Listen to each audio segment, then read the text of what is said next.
Welcome back. Episode 50. It's a big day in Discipline to Win history. 50 episodes. It's crazy how time flies and how many great guests we've had on the podcast. And we have another great one today. His name is Bobby Ortense. Bobby is a real estate retail broker in Manhattan. He also is a incredible hybrid athlete, as well as now getting into content, has just secured a couple of brand deals. And yeah, he pretty much does it all. So Bobby, appreciate you coming on the podcast today, and a very special one being that it's our 50th. Yeah, Nick, thanks for giving me the opportunity to come on. It's always good to catch up. First of all, honored. I didn't realize that it was your guys' 50th Yeah. episode today. So I feel like I'm going to have to step it up. But yeah, pretty cool. Super exciting for you guys. I know, I'm the guest on here, but when we caught up over New Year's, it was great to hear your story and everything that you've been able to accomplish. And so I'm excited to kind of trade thoughts today. Yeah, I appreciate that. And just honestly jumping right into it, I know we talked a lot a couple weeks ago, but just for the audience and everyone listening, just a little background on yourself. And we always like to start kind of in your upbringing, where you're a very disciplined individual. You are very successful in your career. You're a hybrid athlete. You're getting into content. You're doing all these different things. Talk about your upbringing a little bit and kind of how you've gotten to this point that you're at today. Yeah, sure. Um, I'll have to give you a little bit of a long-winded answer, but Yeah. yeah, so I would say probably some of the most important things growing up that have led me to be where I am now. My dad has been hugely influential in my life. He's consistently a top performing salesperson at a company called Broadridge. So sales was kind of in my lineage. My grandfather also was a pretty big real estate owner in Jersey City and North Jersey, just in general. So real estate was also in my blood. So I guess those two things kind of merged together to bring me where I am now. But growing up as a kid, it would have to be quiet time in the car when my dad was on sales calls. So just years and years of absorbing that has, made me into the speaker and I guess salesperson that I am today. But on top of that, I grew up wrestling. I think wrestling is a fantastic sport for people to, start their kids in. It's one of the only sports that is in solely individual sport. You can't blame anyone else for your losses, but no one else can take credit for your wins. It teaches you the humility of going out on a mat in front of, sometimes hundreds, if not thousands of people, depending on the tournament that you're in. And, risking your masculinity is really on the line because you're essentially fighting somebody Yeah. else in front of all these people. So that I think is something that has made me very disciplined growing up wrestling and being involved in a sport where you just have to take utmost personal accountability. Um, and also, leads you to a path where fitness becomes super important because I know you had touched on the races. I actually got into working out about 10 years ago now when I was wrestling for the sport, but fitness is such a life changer. So I would say that, growing up with my dad as a great role model led me to where I was. And then also being involved in the sport of wrestling, growing up for probably 12 years from when I was like 6 until I graduated high school was pretty big in my development too, and helped establish the mindset that I have now. Yeah.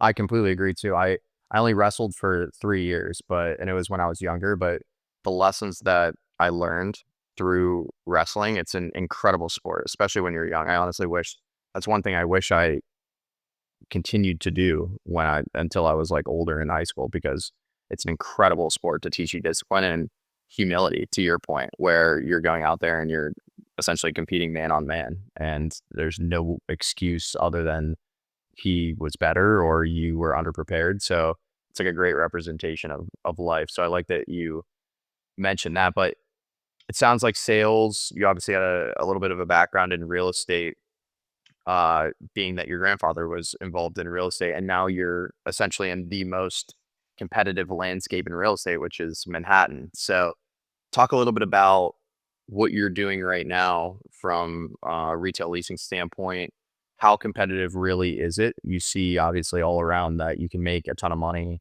especially in the New York City, the Manhattan market. But talk about kind of that competitiveness and how you've used some of those lessons in life to prepare you and allow you to succeed in that Yeah, market. sure. So just I'll give you a little bit of background of what retail leasing really is, because I think people think real estate and they think maybe sales, whether that's building sales or residential sales, or when they hear leasing, they think of apartment leasing. What I do is really niche. So in order to give you an understanding of that, I'd just like to go into exactly what it is that I do. So Hmm. there's two sides of my business. There is the landlord representation side, in which, let's say you owned one of your buildings in Pittsburgh and you had a restaurant on the ground floor. It was a multifamily. That restaurant goes out of business. You could hire me, and I put together a marketing package. We go out and hit it really big. We take videos. We do. We're essentially a marketing company as much as we are a brokerage. And then from all of our efforts, we source offers. We help you negotiate a lease, and we put a new restaurant or whatever the tenant might be in your building. The flip side of that is, let's say you thought it was time to open a laundromat and you wanted to, invest some cash in that. I can help you scour the market of New York City and find exactly where it is you want to be, and then, trade paper and negotiate terms for you and get you to sign a lease. So those are the two parts of the business that I'm involved in.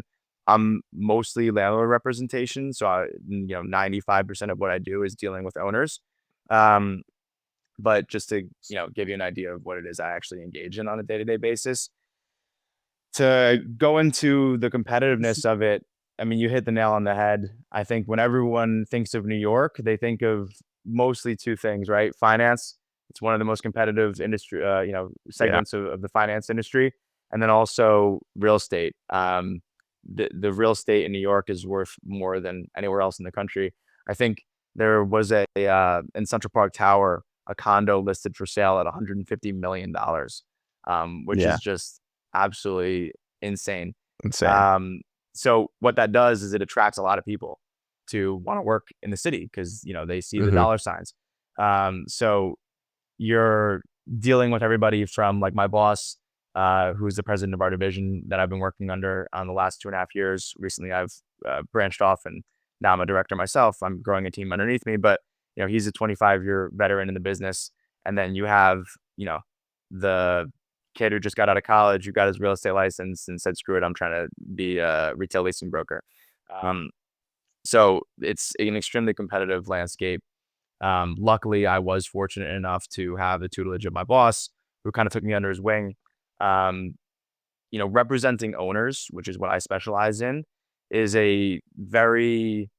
a very difficult business to become proven in, because you own this asset, right? It's a major asset.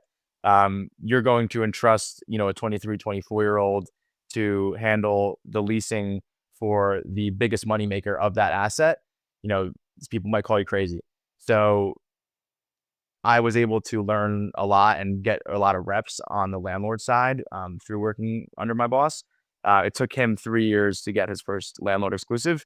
It took me 2 months because I was working with him. So I've really been able to scale this at like an exponential rate that most people don't have the opportunity to do.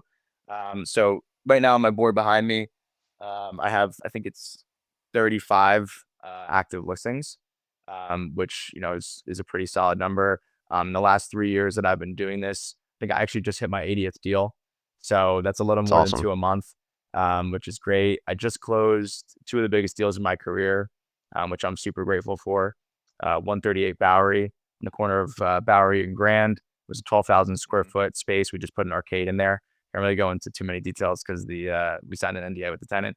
But Yeah. also in Tribeca, former Buddha Bar space. I don't know if you've ever been there, but they went out of Mm-mm. business, and a gentleman named Brandon Voss just took it. Voss Events. So Commercial Observer just did an article on it. They're paying, north of $70,000 a month for that space. So Wow. yeah, it's a once you get into it, the business is pretty exciting. But to it takes a lot of teeth cutting to get to that point. I mean, I've signed leases, that I've put months and months into that are, $2,500, and it's not even enough to Mhm. necessarily pay my rent. And then you have deals Yeah. like this. So, um, and brokers working on every, spectrum in between that. So, there's hundreds and hundreds of people in the industry, and you have to set yourself apart from everyone in that sense to get hired on the landlord side because it's very competitive. Yeah. Well, that's incredible, and congratulations on your recent success and the success in the game. It sounds like you're really building a nice book of business there, and sounds like you're building on a team. And one question that just came to mind thinking about it, obviously, in New York, you have a lot of these families or these organizations that obviously they own lots of property in New York. It's not just one building or one space that they own. So, in doing deals at a high level and being able to execute for organizations like the Voss Group and some of these other groups that you mentioned, how important is it to build relationships with these landlord groups? And I guess, how have you navigated that environment? Obviously, again, being that there's a million people who do retail brokerage, how have you kind of set yourself apart and leverage those relationships into future deals that come to the table for you because you've done a good job in the Yeah, past? that's a great question. And there's I think it's a multifaceted answer. But at the end of the day, New York real estate is so cutthroat. So building relationships is important. Obviously, you have to, be on calls with people, be relatable, be personable. But what people want most is results. They want to know that they're going to hire me and their space is going to be monetized and they're not going to have a lot of downtime. I think brokers as a whole, whether it's residential or whether it's commercial, sometimes have a reputation of being lazy because they'll close a big deal and they'll go on a vacation and they won't answer their phone for a month. That doesn't fly for a lot of my owners, and obviously, I wouldn't be able to live like that anyway. But one of the most important things is being responsive. You really, I mean, as an entrepreneur, like the buck stops with you, right? So when somebody calls you, you have to be, whether it's 8 o'clock on a Friday afternoon or it's 7 o'clock on Sunday morning, you're always on. In a similar Mhm. capacity, I am as well. Even though I work under a larger company, I'm essentially my own business. So Mhm. being responsive and not letting things slide is utmost importance because even if you're not necessarily, let's just say it's a slow time of the year and you're not producing the amount of offers that you'd like to on a certain space, as long as you're picking up the phone the second the landlord calls, and if you're not picking up, you're calling them right back. You're answering emails quickly. You're sending reports on time. Like, people like to see that you're making a real effort for them. I think that's something that goes a long way because a lot of brokers do tend to be people that they get hired on an assignment, they kick their feet up, they wait on for someone to call the sign, and they're not proactive and they're not as responsive as they should be. It's so key in this business. I completely agree. And we tell all of our people the exact same thing. And what we always say is, if you're not serving our clients 24/7, somebody else will do that. There will always be somebody else that will come in and serve your client if you choose to not be responsive, if you choose that your 4-day vacation is more important than getting back to a client who's really, whether it's looking for a space or whether it's looking for investments in our world, there will always be somebody there to serve your client if you are not willing to serve them. So I think that's a really important lesson for really anybody in any industry. If there's no I don't think there's any case where you could be too responsive to a client or a prospective client. There's never going to be anybody where you could respond too quick or you can get back to them with too much information. Somebody's always going to be appreciative of that, really, in any capacity you work with them. So I like that you touched on that and kind of leading away from real estate. I'm glad you gave like a really good background in landscape for, I'm sure, a lot of people that probably didn't understand exactly what your world is, because there's a lot of different worlds in the real estate game, especially in New York City. But leading more into, you have a couple of side things going on. We talked about the Airbnb, kind of that side of the small business that you've been building as well, and obviously the content, and then you're balancing the fitness. So I think, just to start more on the business side, touch a little bit on the Airbnb and explain that side business that you started to build and kind of how that Yeah, works. sure. So you had graduated. I'm going to backtrack just a little bit on you, if that's okay. Hmm. So you had Yeah. graduated by the time that I was a senior. For those who don't know, Nick and I went to college together. But my senior year, I was actively a real estate agent, and I had always wanted to be an entrepreneur. I created this company, and my whole senior year I spent developing it. I won't go into too much detail as to what it was because it's not super pertinent to the story. But I poured my whole life savings into it. Basically, I was waking up in the morning after one of our parties and like meeting with Zillow at 8 a.m. on like a Friday. And I put so much effort into like building this company that I was working on. And when I graduated, that was like my main focus. And then residential real estate was something that I was doing on the side just to kind of uh, pay the bills. The only thing was I wasn't focusing enough on it to pay the bills, and my company also wasn't paying the bills. So there was a point when I had like $300 to my name, and I had to sway away from the entrepreneurial world, and just I had this wonderful opportunity to get into retail leasing. I saw the money in it, so I put the blinders on and focused on it. But all that to say that in my core, I've always wanted to run my own business, do something, build something kind of similar to what you've done. And like I said, that's part of the reason why I really admire what you've been able to accomplish. So I have started to segue a little bit now that I've found my stride in retail leasing a little bit um, in some other directions like the Airbnb management. So to get back into that now. We don't own, I don't own any of the assets, but we've started a management company in which we handle all of the furnishing. So if you come to us with an empty unit, we'll source all the furniture, we'll put it together for you, we'll design it. Um, we have a management platform now that we're using called Hostfully. It's been wonderful. But that provides integration with, I think it's um, 20 different softwares similar to Airbnb and Vrbo that they push our properties out to. And that's been great. And then so we'll handle all client communications, we'll handle all payments. So, as an owner, you really just sit back and collect the check every month when we are able to, lease it for you. And we take a percentage of that. But that's been something that I've been building since probably the this last spring of 2025. We have 9 properties under our belt now. So it's exciting to get back into the entrepreneurship field and start building that. Um, so that's been great. And then to touch on the content creation too, I was talking to my friend back in the summer, and I was just trying to figure out how I can create multiple streams of income because at the end of the day, I don't think I'm sure you agree with this sentiment. You don't want to be completely solely reliant on one stream because you could hit a dead market or you could hit a bad year in that one particular revenue stream, and you're screwed. So I started content creation just kind of for fun to see where it would take me. And within the last 6 months, I've been able to get over 10,000 followers on TikTok, which has been exciting.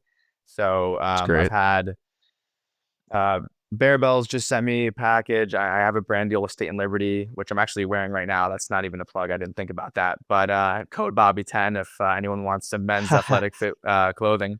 10%. Yeah, it's a nice Yeah, quarterback. 10% off your first order. Thanks. Yeah, it's all athletic fit, all stretchy, like the pants never rip. I've ripped probably 3 pairs of J. Crew, not to slander their pants, in the last year, and not once have I had that issue with State and Liberty. So it's been cool. Um, and it's awesome to get like sponsored by a brand that I literally wear every day for work. Um, Yeah. so that's one thing I will say about like content creation that's exciting is you just post about things that you enjoy and things that you do on a daily basis. And sometimes you'll get recognition from those brands and you'll get free stuff from them, or you'll get a code, or you'll get to like I love going out and eating in New York City. That's a huge part of what I enjoy. And I get restaurants reaching out to me, telling me they'll give me free meals for trade offs and content. So it's little things, but it's been Yeah, it's fun. cool. Yeah, that's awesome. And I guess have you, just for everybody out there who maybe hasn't followed you yet on TikTok, do you incorporate the fitness component? Because obviously that's a huge part of your life. It's a huge part of our lives. We talk about that a lot of just having the fitness component as kind of your backbone. And I know I've touched a lot on this just throughout the history of the podcast with a lot of different guests, but I guess talk about how one, fitness with content. I'd love to hear how you're kind of integrating that into your content, but two, how like a foundation of fitness has led you to this life of discipline and led you to this life of wanting more and entrepreneurship and all these different things, because I'm a firm believer that it should be the foundation for everyone, but I'd love to hear your take on that. Yeah, I think you're right. It should be the foundation. And I think that fitness is a metaphor for life. I think you have to put yourself through a little bit of suffering each day, planned suffering, in order to prepare mentally for the unplanned suffering that is going to hit each and every one of us. It's inevitable.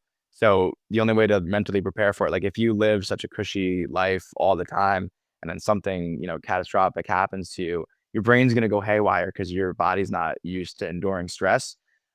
So then, that's part of the reason why I enjoy fitness, because while I like going to the gym, and, sometimes it sucks. Yeah, I went last night. I worked for like 11 hours in the office, and I was bouncing around the city. I was tired. It was cold outside. But I went anyway because I have a HYROX coming up in a week. And I was like, you know what? I need to train. And in that sense, like I said, I think fitness is a metaphor for life. You have to do things that you don't necessarily always want to or enjoy doing. But the most important thing is showing up. And I do like to integrate that idea into my content. I think my content is kind of, free base. I post what I want, but the message that I would like to get across to people, I think that a lot of people feel as though, if you're going to be fitness influencing, you have to follow like a strict diet, or if you're going to be posting about, going out and trying new food or bars in where you live, you're not going to be the most fit person. Or if you're grinding all the time in work, you're not going to travel. But I'm someone who likes to squeeze as much as I can out of life. So, I love traveling. I went to Japan and Iceland this past year. I love fitness. I did a Spartan Race Trifecta this year, and I have a HYROX coming up in a week. I love trying new food. It's part of what I do in the F&B industry since I'm in retail leasing. Um, so I constantly work. I'm always working just like you are. So Mhm. I think I would love to prove to people that you can do everything. You don't necessarily have to pigeonhole yourself into like one or two things. If you work really hard at it, you can squeeze everything out of life and have all those Yeah. components. Yeah, I am in 100% agreement, because it's really just it's effort. Like, you have to just put in more effort than other people. I think people get into the mindset where they almost think of different things as like, well, if I do this, then I have to sacrifice this. When in reality, that's almost never the case. You can do pretty much anything you want to do. You can be in good shape. You can run a business. You can spend time with family, you can travel. You just have to be really intentional about your time. I think where the pullback kind of comes is you scrolling on your phone, or you like watching hours on end of TV. Like, that's probably not going to happen anymore if that's something that you enjoy. But if you really want to kind of push your life forward and live life to the fullest, I think you can do that. It's really just like it's effort. You have to put the time into the things that you feel are important. So yeah, I'm in complete agreement with that. And I guess with your HYROX coming up, for people that don't know, I know it's gotten really, really popular. But just talk a little bit about what a HYROX race is, kind of how you're training for it, and what your goals are Yeah. coming out of that. So one thing I'll touch on that, but one thing I wanted to note that I thought what you said was really important was, you know, about setting priorities. I think a lot of people, they don't actually reflect on what is important to them. So they might say they want this, or they might say they want that, but they haven't actually created a chronological list in their mind of what is important to them. So you mentioned family, friends, fitness, like they don't really, a lot of people don't know where those things stack up in their mind. So they don't know how much time to allocate to them. So I think like clearly you have your priorities set because of the way that you said it. But I think what a lot of people are missing is they don't have that intentionality set behind um, their priorities. But anyway, to get into the HYROX, So this is gonna be my first one. I've ran a lot Okay. of Spartan races. I've ran, a lot of different various. I've done triathlons, done 5Ks, 10Ks, whatever the case is. This is my first HYROX, but it's basically 5 miles, 8 kilometers, split into 1 kilometer segments, and then in between each 1 kilometer segment, you have a station. So that station might be rowing, or it might be the ski machine, or sled push, sled pull, walking lunges with a weight on your back. So it's a little bit different from all the other races that I ran, because the other races that I've ran have just been kind of grit it through, make it, it doesn't have to be the quickest thing in the world. You're going to be climbing this mountain and you just got to get to the top and get down again. This is very much, you want to be fast. So it's a Hmm. little bit of a different concept than what I'm used to. So the training has been different, but I'm enjoying training for something new. I think that, just to give a little mindset perspectives of how I think that in order to become the best version of yourself, you have to place obstacles in front of you, and the higher that the obstacle is, the more out of reach it might be, the more that you kind of force yourself to step up. So if you sign up for a 5K and your goal is just to finish it, and let's just say it's someone like me and you who's already relatively physically fit, that's not going to be much of a Hmm. challenge. You can go out tomorrow and run a 5K. You don't have to train. You don't have to put in the discipline. You don't have to put in the hours. But if you decided I want to run a marathon, you're probably not going to do that tomorrow. So the Yeah. loftier that you set your goal, the more that you're going to force yourself to have to train for it. So that's part of the reason why I wanted to do something new with this HYROX, totally new race layout for me, is because I wanted to challenge myself. So I've been running a lot more, running a lot quicker now than I have in the past. And it's been fun to like explore that side of me, because every time that you put your body in a different way, you explore another part of yourself that you might not have been aware that was there before. So it's cool. Yeah. I love that. And I think we're really fortunate, the two of us, just with the group of people that we're surrounded with, because we have so many of us that are really into fitness, and we're always pushing each other and we're always pushing ourselves. And I think that's a good, like, it's good guidance for somebody out there where maybe you feel like you want to take that next step, but you almost feel like you're alone and you don't know how to kind of do that. Grab a friend. Like, I promise you, there is somebody out there that will train with you, that will want to better themselves. And I think that's such a key place to start, because we probably have, I mean, if you add up all of our friends, we have 20, 30 people that are like really just kind of on the same wavelength. And we're always like pushing each other, whether it's fitness, whether it's bouncing ideas off each other from an entrepreneurship standpoint. That's so important too, I think, is being around people that are on the same wavelength as you. If you're trying to change your life, and whether it's get fit, you're trying to maybe start that business while you're working a job, but you're surrounded by people that their only concern is, hey, I want to make it to happy hours at 5 o'clock. I want to make sure that I'm only working 8 hours a day. I'm not going to work on the weekends. I'm only going to work out when it's convenient or when I feel good. Like, it's really hard for you to break out of that kind of average mindset, that mediocre mindset. So I think that's where we, like, obviously how we met in school, and we were fortunate to have such a great group of friends across all different really ages too, just across our school and fraternity. But yeah, I think that's really important for people that don't feel like you have to do it alone. Like, you can always find somebody that also wants to better their life in some capacity. Yeah, I agree. And I think that one of the things that you said is something that comes up in some of the people that I listen to.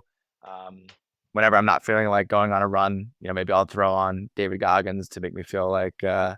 like I need to kick myself in the ass a little bit. But one of the things that he says that I think is interesting is that when he when he was going into SEAL training, he was watching these movies on these Navy SEALs, and he put these guys up on a pedestal.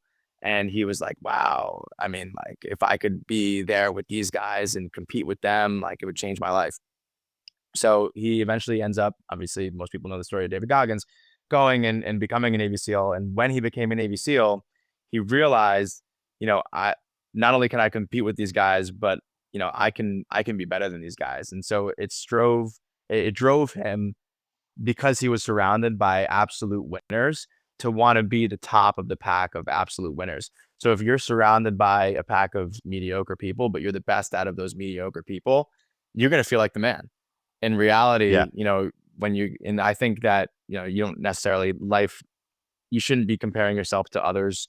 That's the recipe for, unhappiness. But you should be surrounding yourself with people who are winners, because if no one wants to be the worst out of everybody that they're hanging out with. Like, let's say Yeah. we're all hanging out in a group, and I'm the worst shape.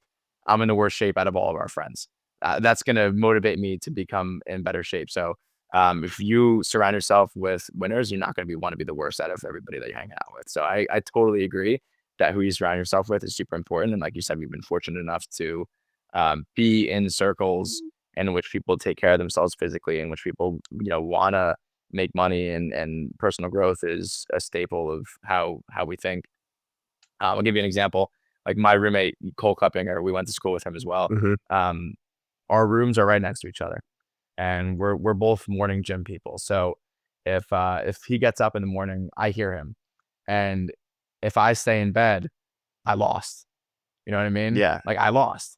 So I have to get up. I have to get up. I have to go to the gym because I can't lose to him. So Yeah. even being like in close quarters with somebody who will push you to be better is amazing. Yeah.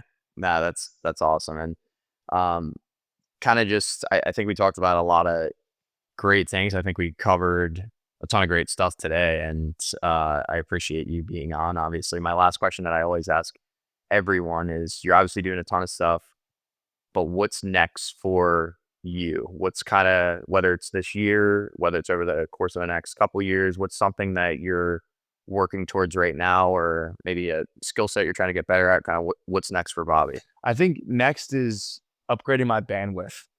Um, you know, for a long time, I focused solely on retail leasing because I needed to get a foothold in it.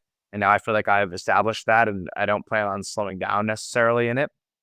Um, but I would like to expand more on fitness and get into more races. I would like to expand more on, my Airbnb management company that we talked about. I would like to expand more on Hmm. content creation, and all of those things come with prioritization, which you touched on earlier too.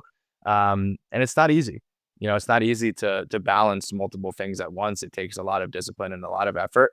So I think, ultimately my goal is to expand my bandwidth where I don't necessarily have to cut back on certain things, but I can do things more efficiently, learn to delegate, and, be able to grow everything that I'm interested in and passionate about without the sacrifice. Yeah.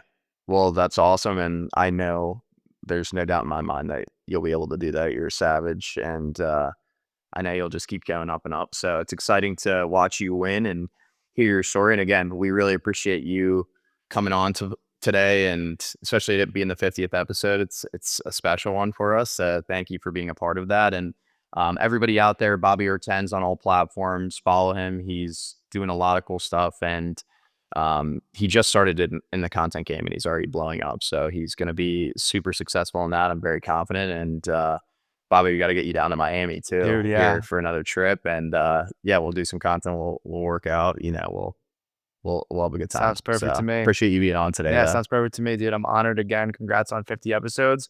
And I'll give you a ring. I'll be in Miami probably within next month. So let's do something. Awesome. I appreciate it. And for everyone out there, stay disciplined.